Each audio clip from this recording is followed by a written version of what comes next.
Hello, সবাই কেমন আছেন? আশা করছি সবাই ভালো আছেন। আজকে একটি গুরুত্বপূর্ণ টপিক নিয়ে কথা বলতে চলে আসলাম। আজকের টপিকটা আরো বেশি গুরুত্বপূর্ণ হতে যাচ্ছে যারা অনার্স ইংলিশ বিষয়ে পড়াশোনা করছেন তাদের জন্য। আজকের টপিকটা হচ্ছে the ট্র্যাজিক্যাল history of doctor Faustus, লিখেছেন ক্রিস্টোফার মার্লো স্যার। সো এই যে ট্র্যাজিক কাহিনী, এই ট্র্যাজিক কাহিনীটার একটি ক্ষুদ্র অংশ নিয়ে, এবং ক্ষুদ্র অংশটার নাম হচ্ছে সেভেন ডেডলি সিনস। আচ্ছা, প্রথমত আমি সিন কি জিনিস বা সিন কাকে বলে সেটা একটু বলার চেষ্টা করব। তারপরে আমি সেভেন যে ডেডলি সিনস গুলো আছে সেই সিনস গুলো একটা একটা করে বলে যাব। তারপর চেষ্টা করব প্রত্যেকটা সিনসের একটু করে ব্যাখ্যা দেওয়ার। সো প্রথমে চলে আসি, সিনস কি জিনিস। হ্যাঁ, সিনস হচ্ছে দোষ বা পাপ। যেই ছোট ছোট দোষ বা পাপ নিয়ে আমরা পৃথিবীতে জন্মগ্রহণ করি সেগুলোকে আমরা সিনস বলতে পারি। হ্যাঁ, এবং এগুলো আমাদের ভেতরেই থাকে। হ্যাঁ, একজন মানুষের ভেতরে এই 7টি সিনস থাকে, এবং এটার বহিঃপ্রকাশ ঘটলে পরবর্তীতে দেখা যায় যে এগুলো বড় বড় ধরনের আম, দোষে পরিণত হয় বা বড় ধরনের অন্যায় কনভার্ট হয়। আচ্ছা, তো এখন আসি যে সেভেন ডেডলি সিনস গুলো আছে সেই সিনস গুলো কি। প্রথমত হচ্ছে প্রাইড, সেকেন্ডলি হচ্ছে এনভি, থার্ডলি হচ্ছে রোথ, তারপরে যেটা সেটা হচ্ছে গ্লুটনি, দেন লাস্ট, এবং পরে যে দুটা আছে সে একটা হচ্ছে স্লথ, আরেকটা হচ্ছে গ্রিডি বা গ্রিড।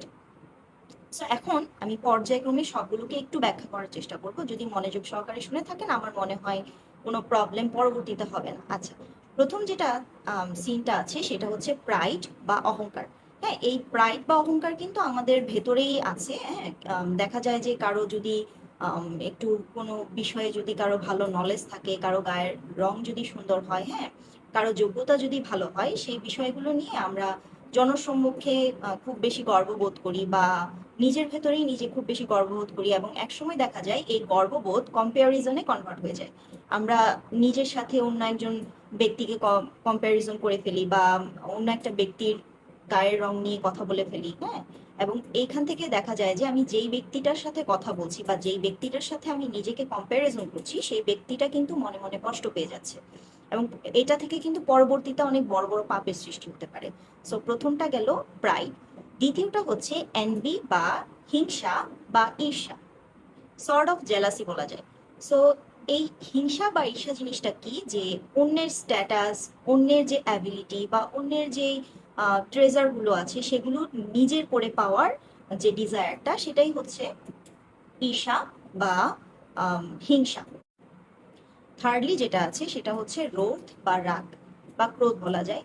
তো এটা রাগ বা ক্রোধ যদি অতিমাত্রায় হয় সেটা কিন্তু আমাদের মেন্টালি কোনো এক মেন্টালি স্যাটিসফ্যাকশনের বিরুদ্ধে দাঁড়ায়, বা আমরা যখন খুব বেশি রেগে থাকি তখন আমরা যে কোনো ডিসিশন আমরা নিতে পারি না, বা রাগের বশবর্তী হয়ে আমরা যেই ডিসিশনগুলো নিয়ে থাকি এগুলো মোস্ট অফ দ্য টাইম ভুল ডিসিশনই হয়ে থাকে। আচ্ছা, তারপরে যেটা আছে সেটা হচ্ছে গ্লুটেনি বা অতিভোজন।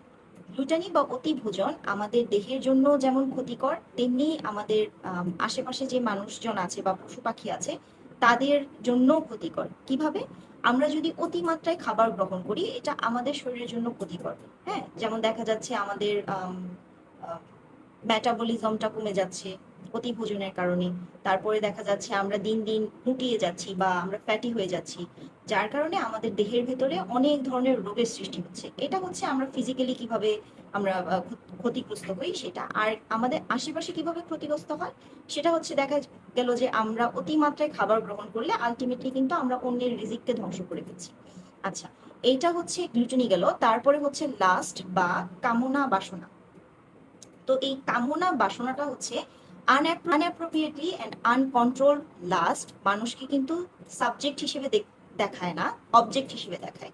এটাই এখানে হচ্ছে আমাদের রাইটার ক্রিস্টোফার মার্লো স্যার তিনি খুব সুন্দরভাবে এটার ব্যাখ্যা করেছেন যে লাস্ট বা লালসা এটা একজন ব্যক্তিকে অন্য একজন ব্যক্তির ইমাজিনটা বা ইমাজিনেশনটা কিন্তু সাবজেক্ট হিসেবে করে না, এটাকে অবজেক্ট হিসেবে দেখায়।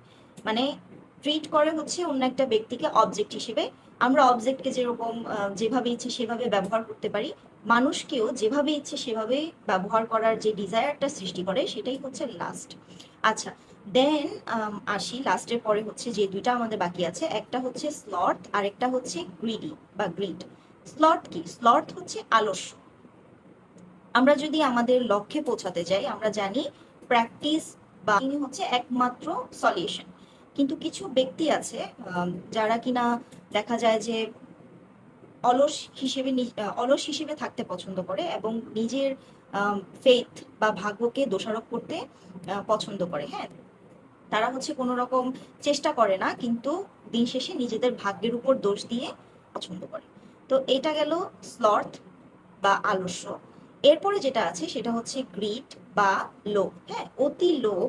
এই গ্রিডের উপরে কিন্তু আমরা অনেক নীতিমূলক গল্প পড়েছি। হ্যাঁ, অতি লোভ থাকার কারণে যেমন আহ, একজন কৃষক তার হাঁসটাকে যেভাবে মেরে ফেলেছে, পরবর্তীতে দেখা গেছে যে হাঁসের ভিতরে কোনো ডিমই নেই। হ্যাঁ, এইরকম টাইপের মানে গ্রিডের উপরে কিন্তু আমরা অনেক ধরনের গল্প পড়েছি, মোরাল স্টোরি যেগুলো। তো এই গ্রিডটা কিন্তু মানুষকে আস্তে আস্তে ধ্বংসের দিকে নিয়ে যায়। যেমন আমার কাছে যা আছে, হ্যাঁ, সেটা যদি আমার জন্য পর্যাপ্ত হয়ে থাকে, বা একজন মানুষ হিসেবে বেঁচে থাকার জন্য এবং ভালোভাবে বেঁচে থাকার জন্য যা যা প্রয়োজন সেটা যদি আমার কাছে থাকে, তাহলে আমার অবশ্যই শুকরিয়া আদায় করা উচিত। কিন্তু আমরা মানুষ অল্পতেই শুকরিয়া আদায় করি না। আমাদের নিজেদের ভেতরে যা আছে বা আমাদের যা আছে সেটা নিয়ে আমরা সুখে থাকি না বা খুশি থাকি না। দেখা গেছে আমাদের পাওয়ার বাসনা আরো থাকে, পাওয়ার ডিজায়ার আরো বেশি হয়। সো এটা থেকে আমরা আস্তে আস্তে পাপের দিকে ধাবিত হতে থাকি। হ্যাঁ, দেখা গেছে গ্রিডিনেস এর কারণে বা গ্রিডের কারণেই কিন্তু বাবার সাথে ছেলের সম্পর্ক নষ্ট হচ্ছে, ভাইয়ের সাথে ভাইয়ের সম্পর্ক নষ্ট হচ্ছে। সো এই হচ্ছে 7 ডেডলি সিনস বা 7টি কুলিপু। আমি আশা করছি যে আমি যেভাবে ব্যাখ্যা করেছি এটা শোনার পরে হয়তোবা আপনাদের কনসেপশন কিছুটা হলেও ক্লিয়ার হয়েছে। পরবর্তী যেই ক্যারেক্টার গুলো নিয়ে কথা বলেছে, থিম গুলো নিয়ে কথা বলেছে, যেমন গুড অ্যাঞ্জেল, ব্যাড অ্যাঞ্জেল আছে।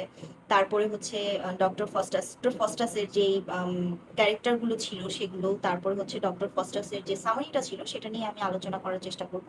হোপফুলি আপনারা আমার পাশে থাকবেন সেই পর্যন্ত। ভালো থাকেন, আজকে এই পর্যন্তই। আল্লাহ হাফিজ, আসসালামু আলাইকুম।